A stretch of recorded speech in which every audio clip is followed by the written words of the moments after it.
père est mort.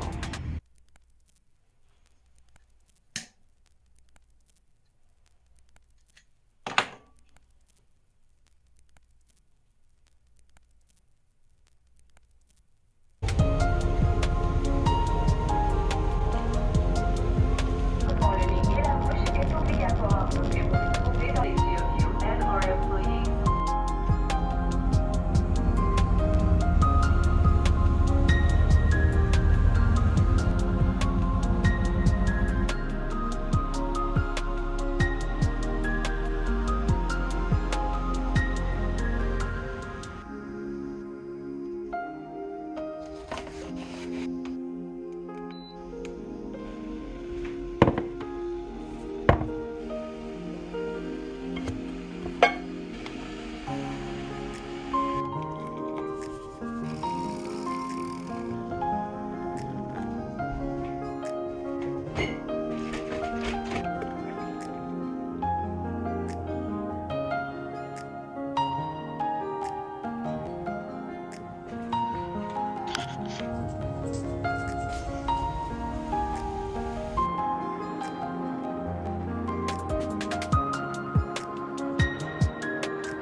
Comment ça va les sans détours? How's it going? Straight Arrows. C'est une update un petit peu spéciale aujourd'hui et je pense qu'elle va être en français. Il va y avoir des bouts en français. So if you don't understand French, turn on the subtitles because I might be speaking in my first language today. Je sais pas trop comment commencer cette update à part de dire mon père est mort.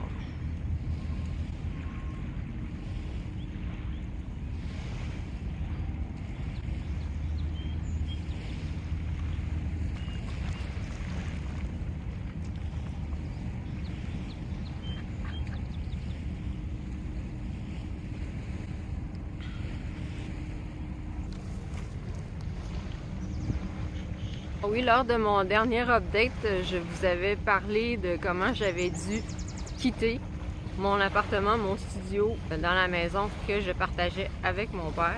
Et il est décédé. Non, c'est pas moi qui l'a tué. Même si des fois, j'en avais bien envie. Ça m'a pris du temps pour faire l'update. Mon père est décédé le 10 février. Nous sommes le 30 mai. Donc, ça fait plus de 3 mois plus tard. Et ça m'a pris un bout de temps pour faire l'update, pas seulement parce que j'étais débordée et en retard dans les vidéos, mais aussi parce que ça m'a pris un bout de temps pour tout simplement m'acclimater, m'habituer à ce nouvel état de choses. J'étais dans un appartement à Québec. Si vous vous souvenez, au mois de novembre, on est déménagé. Donc, ce qui s'est passé, c'est que quand je suis partie de Lévis la dernière fois, so when I left the last time, je sais pas en quelle langue. I didn't script this video. I tried to script it a couple times and it didn't work. I didn't know how I was gonna go about telling about this. Alors quand je suis partie la dernière fois, je me suis dit non, il m'a poussé, il allait mettre mes affaires au vidange, regarde, j'en ai marre. Et j'avais carrément décidé que je retournerais plus jamais chez moi tant que mon père serait vivant. Mais je pensais pas qu'il allait mourir 3 mois plus tard. Moi, dans ma tête, mon père, je pensais qu'il allait vivre encore des années et des années. Il avait 93 ans. Et je me disais, le vieux Chris, il va se rendre à 100, là. Il va se rendre à 105, 110. J'en ai encore pour 20 ans encore à me faire chier. Donc, je coupe, je pars. Et j'avais décidé de toujours me prendre un appartement Je m'étais dit au pire, en revenant de mon voyage de Vancouver, je vais peut-être me prendre un petit appartement pas cher à Québec pour avoir une base, ou j'aurais simplement pris un storage locker peut-être pour entreposer mes choses et toujours continuer à voyager, peut-être même dans d'autres pays, dans des pays où ça coûte moins cher, pour pouvoir survivre. J'avais décidé d'aller full nomade et c'était ça qui était supposé d'être mon prochain update, pour dire maintenant je suis full nomade, je ne retourne plus. Et j'avais pris l'appartement jusqu'au 1er juillet. Et le 1er juillet, on s'en va à Vancouver jusqu'au début novembre. Et ça, c'est toujours dans les plans. J'ai mon billet d'avion. On part le 1er juillet avec mon chat Mary. Tout est organisé, les appartements sont loués et tout. Le 31 janvier, j'ai reçu un appel de l'hôpital de Lévis qui m'a dit « Ah, votre père est à l'hôpital. Ce qui est arrivé, c'est qu'il était dehors, il est tombé, il a perdu connaissance. » Les voisins l'ont trouvé, ils ont appelé l'ambulance et rendu à l'hôpital, ils ont découvert qu'il y avait un cancer du poumon, un mésothéliome très avancé. Ils m'ont dit qu'il restait 2 à 3 mois à vivre. Et en fait, 10 jours plus tard, il était décédé. Je ne sais pas s'il s'est laissé aller. Quand il a vu qu'il était à l'hôpital, il s'est dit « c'est bon, je ne retournerai plus chez nous ». Mais d'après moi, je pense qu'il le savait, mon père, qu'il y avait quelque chose de grave, parce que ce qui m'a vraiment très, très surprise, je comprends pas d'ailleurs, quand je suis revenue dans la maison après qu'il soit décédé, j'ai trouvé un testament holographe écrit à la main qui me laisse tout et qui est daté du lendemain du jour où j'ai déménagé. Le 25 novembre, on est parti le 24. Le 24 novembre, on a crissé le camp. Mais tu sais, c'était pas la première fois que je déménageais, c'était pas la première fois que je partais dans un appartement. Donc, il devait savoir qu'il en restait pas long à vivre parce qu'il a fait un testament le lendemain du jour où je suis partie. Quand je suis revenue dans la maison, j'osais pas bouger les choses. Les bottes à mon père étaient dans le coin près de la porte. Je les ai laissées là, je pense, pendant 1 mois ou plus. Quand je rentrais dans la salle de bain, je pouvais sentir l'odeur de la crème à barbe parce que même si mon père, il sortait pas de la maison, il faisait rien. Chaque matin, il se levait, il se lavait, il s'habillait, il avait la chemise, le pantalon. Moi, quand je sors pas de chez nous, je reste en pyjama, là. Mais lui, non, il s'habillait. Donc, quand tu entrais dans la salle de bain, tu pouvais sentir l'odeur de la pâte à dents, de la crème à raser. Puis je me suis dit, si je bouge ça, là, ça reviendra plus jamais, là. Il reviendra plus jamais, là. Je vais déplacer les dernières traces de lui. Mais en même temps, pourquoi je voudrais garder des traces de quelqu'un qui était aussi désagréable avec moi? Tu sais, t'as bien beau dire, la société québécoise, c'est très, très centré sur la famille. Je m'identifie pas vraiment avec ces valeurs-là. Parce que la famille, ça n'a pas vraiment été là pour moi. Même mes oncles et mes tantes, je les ai déjà appelés à l'aide quand j'étais ado. Je leur écrivais des lettres pour leur dire « Mon père, il arrête pas de m'engueuler. Pouvez-vous m'aider? Est-ce que je pourrais aller habiter chez vous? Je suis pas bien. » Et ils m'ont jamais répondu. Il y avait mon numéro de téléphone, mon adresse. Donc, moi, j'ai comme fait une croix là-dessus, la famille, là. Pour moi, la famille, c'est de la merde. Ça veut rien dire. Là, je parle de la famille, la blood family, là. C'est de la crise de merde. C'est juste des problèmes. Je vais être bien honnête. Et là, ça va choquer des gens parce qu'on n'a pas le droit de dire ça. Quand quelqu'un est mort, là, ils deviennent un saint. OK? On n'a pas le droit de dire du mal de quelqu'un. Quand ils sont décédés, ils deviennent des saints. C'était la plus fine, personne la plus merveilleuse au monde. Et moi, je trouve que c'est de la fucking bullshit.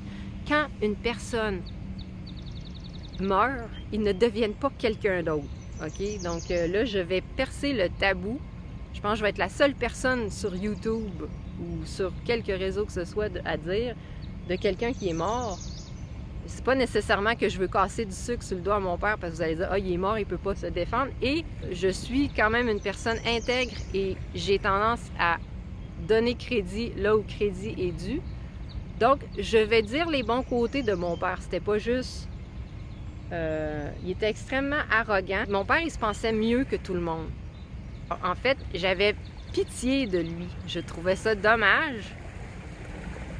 Puis, à un moment donné, moi, ça a arrêté de me faire quelque chose. J'ai essayé d'avoir une bonne relation avec mon père. Je vais vous montrer, j'ai trouvé, aussi, ça m'a beaucoup étonnée, j'ai trouvé un tiroir plein de lettres.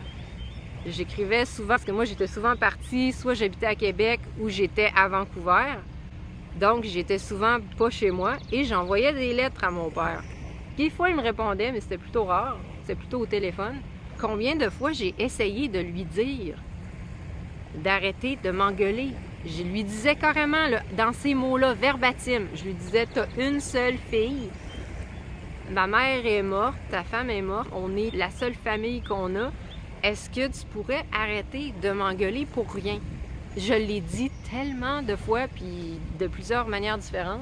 J'ai envoyé des cartes, j'ai envoyé des cadeaux à sa fête. Et il y a un de mes amis qui m'a fait une réflexion par la suite, qui m'a dit qu'il pensait que peut-être mon père était autiste. Et ça, je n'avais jamais pensé à ça. Et moi, je suis une autiste de haut niveau, une high functioning autiste. Et j'avais jamais fait le lien que mon père pouvait l'être, parce qu'on n'est vraiment pas pareil. Avec le recul, ça fait du sens. Parce qu'on dirait que c'était quelqu'un qui avait tellement d'émotions bottelées en dedans que ça explosait. Sa seule manière de s'exprimer, c'était de t'exploser en pleine face. Et il n'était pas capable de s'exprimer à part par la colère. Moi, je trouve ça triste d'avoir vécu une fin de vie comme ça. Je sais pas, tu sais, moi, je me dis, si j'avais atteint l'âge de 93 ans, que j'avais une seule fille, tu sais, mon père, il avait plus d'amis, il faisait rien. Il allait travailler, il allait à l'épicerie, il allait à la pharmacie, il écoutait la télé, il n'y avait pas de loisirs, il n'y avait pas de vie. Moi, en tout cas, quand je vais avoir cet âge-là, je ne serai pas comme ça. Ça m'a donné l'exemple quoi ne pas faire dans la vie. Et maintenant, après ce que mon ami m'a dit, qui m'a fait réfléchir, j'ai finalement compris qu'il n'était pas capable. Peut-être qu'il aurait voulu se rapprocher de moi, mais il n'était pas capable. Je ne sais pas pourquoi. Ouais, ça fait du bien de parler français. Ouf, les sous-titres, faut tout que je traduise ça. C'est quand même quelqu'un de bien, mais je comprends pas pourquoi il fallait qu'il soit aussi désagréable que ça tout le temps. C'était très inconstant, mon père. L'adjectif qui pourrait le décrire le mieux, c'est cyclotimique. Vraiment, il explosait. Il pouvait se lever un matin, là, puis là, il était de bonne humeur, là, puis là, genre, il se faisait 2 steaks, il me disait, tu veux-tu un steak? Puis là, il était bien de bonne humeur, ou il me parlait de telle affaire, puis 2 heures plus tard, il pouvait arriver puis dire, hey! Il me parlait de même. Il me disait pas mon nom, là. Il m'appelait « Hey! Ici! » Il me parlait de même. 40 ans et plus, là. Aucun respect. Comme si j'étais encore un enfant. Puis même un enfant, on s'entend-tu qu'on y parle pas de même? Puis là, il commençait à m'engueuler. Puis à me traiter de tous les noms que je répéterai pas ici. Ça se fait pas. Je m'excuse, mais ça se fait pas. Puis je comprends pas qu'une personne de cet âge-là avait pas encore compris ça. Puis j'y ai souvent dit. J'y ai dit verbatim. J'ai dit, crier après les gens, ça sert à rien. Est-ce que tu penses qu'en m'insultant, tu vas me donner envie de te parler plus? J'ai dit, moi, je suis là, je te rends des services. Si je t'aide, je paye tes comptes. À la fin, je payais son compte d'hydro. Oui, quand j'avais 20 ans puis que je faisais des conneries, j'étais à Vancouver. Des fois, j'avais plus d'argent pour payer mon loyer. J'appelais mon père, je disais, peux-tu me mettre 2000$ dans mon compte de banque? Il allait chez Desjardins puis il me le transférait. Oui, quand j'avais 20-25 ans, parce que mon père, il faisait beaucoup d'argent, il avait un bon travail, puis moi, j'étais dans l'Ouest, puis tu sais, j'étais jeune, je faisais mes conneries. Mais quand je suis arrivée à 30-35 ans, ben là, ça revirait de bord. Mon père, il travaillait plus. Il avait une très petite retraite. Moi, je travaillais. Puis là, ben, c'est moi qui ai commencé à contribuer, puis je l'aidais à payer ses comptes à lui. Puis ça commence à faire un crise de bout que je l'aidais à payer ses comptes. Puis même à ça, tu sais, il disait pas merci, il disait pas s'il te plaît. Je peux y compter sur les doigts de ma main les fois où mon père m'a dit merci. Puis les fois où il m'a dit je t'aime, je m'en rappelle pas, honnêtement. Tu sais, c'est peut-être la dernière fois là, que j'ai eu un je t'aime de mon père, c'était genre une carte de Saint-Valentin que j'avais 14 ans, puis il avait marqué je t'aime sur la carte, il me l'a pas dit tout fort. Fait que, tu sais, dans le fond, je trouve ça triste parce qu'il n'a pas été capable de s'exprimer. Moi, je suis quelqu'un qui m'exprime énormément. J'ai aucun problème à pleurer en public. J'ai aucun problème à prendre quelqu'un d'un bras, à leur dire « je t'aime ». Je n'ai aucun problème avec ça et je suis grateful de ne pas être comme lui. Je suis, mais alléluia, merci mon Dieu que je n'ai pas eu la même chose que lui parce que j'aurais pu. Puis avec la réflexion de mon ami, j'ai compris, mais j'ai compris trop tard. Il est trop tard, il reviendra plus jamais. Je trouve ça plate parce que ça a été dur, ça a été pénible. On parle pas juste des années, là, on parle des décennies, on parle de 35 ans. Là. Au début, même si mon père était décédé, je voulais quand même garder l'appartement parce qu'on était super bien. Mais Marty, la personne de qui je louais, il a perdu son emploi et lui, il devait revenir le 1er avril. Donc, je me suis dit, OK, je vais revenir. Et en fait, ça a bien tombé parce que j'ai bien des choses à faire avant de partir. Parce que quand je vais revenir, ça va être pratiquement l'hiver. On va être au mois de novembre. Au Québec, l'hiver commence bientôt. Et j'ai beaucoup de choses à m'occuper. Il a fallu que je m'occupe de la banque, les comptes, les taxes, tout faire transférer à mon nom. Donc maintenant, moi et Bip sommes propriétaires de notre maison. J'étais à moitié propriétaire avant parce que quand ma mère est décédée, elle m'a laissé sa part. Mais en fait, ça ne m'apportait que des problèmes sans m'apporter les avantages. Et j'avais déjà entendu une expression dans un épisode de Seinfeld qui disait quelque chose comme « Why did you hitch your wagon to that star? » Quelque chose du genre. C'est comme j'étais pognée dans un partenariat avec une personne qui était très difficile à gérer et qui prenait de très mauvaises décisions. Donc, c'était stressant de toujours avoir à dealer avec ça. Je sais pas si tu vois la rapace qui s'en vient ici, le vautour. J'avoue que je suis pas encore habituée. Je m'attends encore à ce qu'il déboule dans la porte. Là, au début, quand on a redéménagé au mois d'avril, j'osais à peine m'asseoir. Je me sentais vraiment pas chez moi. Moi, j'habitais dans mon studio à côté que j'ai construit en 2003 et j'avais ma chambre dans la maison, mais ma chambre, elle me servait de garde-robe, elle me servait d'entreposage et ça faisait depuis ce temps-là, depuis 2003, que j'avais pas utilisé ma chambre comme chambre à coucher. Donc, j'étais toujours en déplacement, j'étais toujours sur un siège éjectable, j'étais toujours dans un appart à quelque part. Donc là, j'ai commencé à aménager. C'est vraiment ma maison, c'est notre maison à moi et Bip. Et puis, quand il va pouvoir revenir, il m'a dit qu'il allait m'aider pour les rénovations. Et en fait, il a hâte de revenir, c'est juste qu'il peut pas à cause du fucking gouvernement fédéral qui a toujours pas enlevé les restrictions de vaccination. Mais oui, j'ai très hâte qu'ils reviennent. Et puis, en attendant, j'ai commencé à aménager. Et là, ça a vraiment plus l'air de ma maison à moi. Je vous ferai une vidéo spéciale before and after. Et ouais, ça m'a pris un bon mois et demi avant de juste déplacer les affaires. Et au début, je me disais, est-ce que je vais être capable d'habiter ici? Je me demandais si j'allais pas louer la maison au complet, prendre un appart ailleurs, mais non. Mary, il adore être là parce qu'il y a une très grande cour. Il peut sortir à tous les jours, il est attaché. Je suis obligée de l'attacher parce que c'est dangereux dans la rue. Je veux pas qu'il se fasse frapper.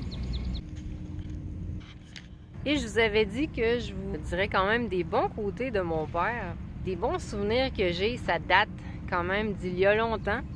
Quand j'étais plus jeune, mon père, il était vraiment cool. Mes deux parents étaient bilingues parce qu'ils se sont vite rendus compte. Moi, mes parents, c'était pas des baby boomers. Il n'y a pas de baby boomers dans ma famille. On a sauté une génération. Moi, je suis Gen X et mes deux parents étaient de la génération silencieuse, qu'on appelle. Mon père est né en 1928 et ma mère en 1935. Il y avait une guerre. Et ils se sont rencontrés en 1957. Ils ont toujours resté ensemble. Ma mère aussi, elle parlait anglais parce qu'elle voulait se trouver un bon emploi. Elle travaillait pour le gouvernement fédéral et elle avait pris des cours d'anglais. Et à un moment donné, elle avait fait un échange avec quelqu'un en Ontario. Elle était allée en Ontario, puis la personne anglophone était venue au Québec. Elle était allée à New York aussi avec sa sœur. Donc, mes deux parents ont appris l'anglais. Avant de commencer l'école, à 4 ans, je savais lire, écrire, compter et parler anglais. Parler anglais, on s'entend, une base. Là. Et c'était pour en venir à l'histoire. Wow, tout un gros détour. Une des manières dont j'ai appris l'anglais, c'est que j'écoutais Looney Tunes à la télé, donc avec Bugs Bunny, Sylvester, Tweety, etc., le Coyote et Roadrunner, c'était mes émissions préférées. Et évidemment que c'était en anglais. Je sais pas si après ils ont fait une version française, mais originalement c'était en anglais. Et j'écoutais Garfield aussi, en anglais, donc avec des comics, des dessins animés. C'est surprenant que je ne parle pas c'est comme ça, là, parce que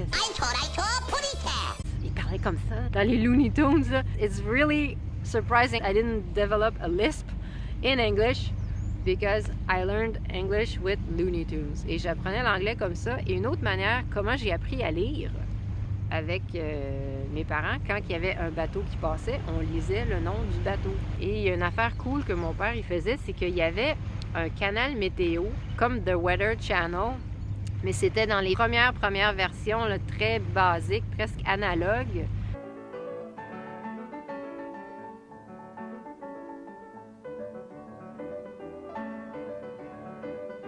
C'était des images très simples à la télévision. C'est quasiment des pixelisés, là. Comme c'est un service du gouvernement fédéral, c'était dans les 2 langues. Alors, tu avais les prévisions, mettons, pour la semaine. Bon, ça écrivait sur l'écran lundi, ensoleillé. Puis là, tu avais le dessin du soleil. Après, tu avais mardi, pluie, avec le nuage avec la pluie. Donc, c'était facile à comprendre parce que tu avais les symboles. Et ensuite, il disait en anglais. Donc là, tu avais Monday, sunny, Tuesday, rain. J'ai appris les jours de la semaine, la météo. Tu sais, c'était des choses de base, des mots de base que j'apprenais en anglais.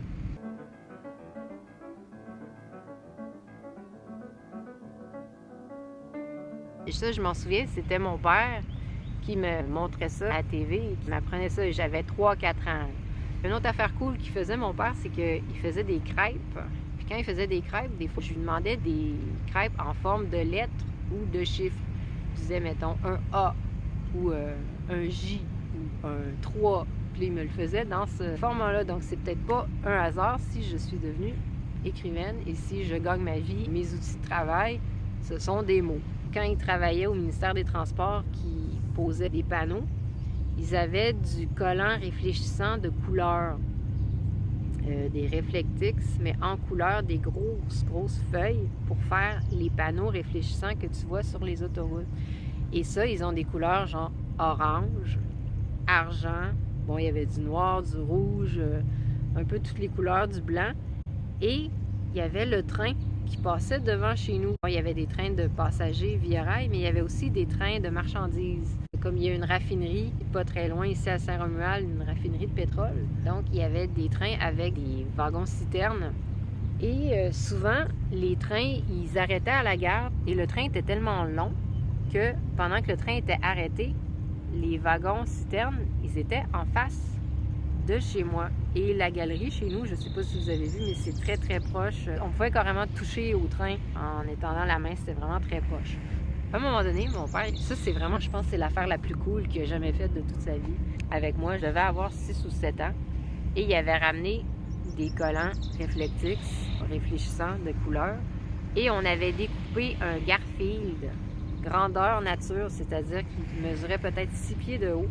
On l'avait tout fait, là, tu sais, il y avait les yeux, le nez, la bouche, il avait vraiment l'air de Garfield, prêt à coller. Et quand le train s'est arrêté en face de chez nous, c'était le soir, il faisait noir. On a décollé le collant en arrière. Je te jure, tu vas penser que j'invente ça, là, mais je te jure, c'est vrai. Je dois avoir une photo de ça à quelque part, mais là, il faudrait que je fouille, là. Il y a peut-être des gens qui l'ont peut-être déjà vu passer si vous habitez dans la région de Lévis ou au Québec, parce qu'il a été sur la tank pendant un bout de temps, ce chat-là. Le numéro de la tank, c'était 77922. Je suis sûre que, bon, cette tank-là, elle n'est plus en service aujourd'hui, mais elle a passé pendant plusieurs années. On a collé le Garfield, le train est reparti, et après, à chaque fois qu'il y avait un train de fret qui passait, on regardait pour voir, et des fois, on voyait le Garfield passer. Et ça, c'est vraiment un super bon souvenir que j'ai. Donc, il était quand même cool, mon père. Il faisait des affaires de même.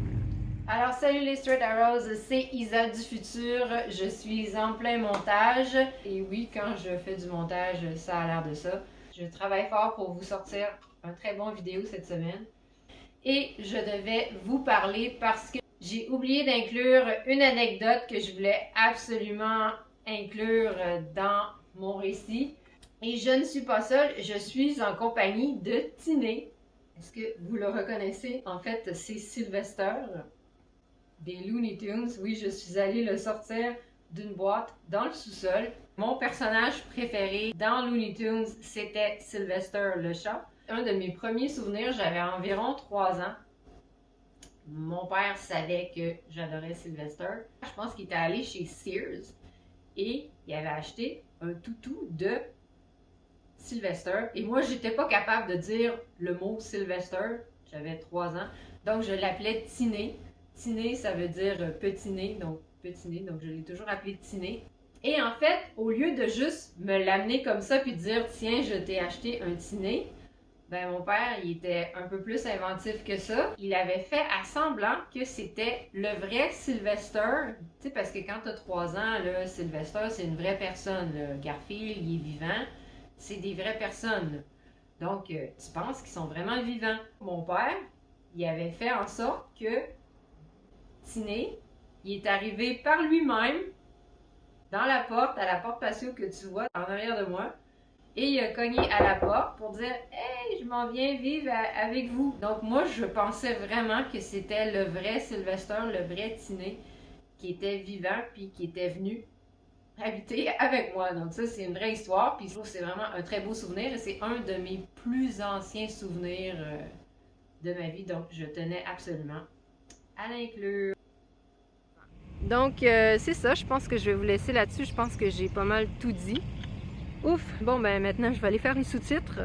J'espère que vous avez apprécié le fait d'entendre parler français. Vous voyez que ça coule un petit peu plus de sources des fois qu'en anglais. Je vous laisse là-dessus. Restez droit dans vos bottes et on se retrouve dans une prochaine vidéo.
fauteuil, là. Il était pas là-dedans.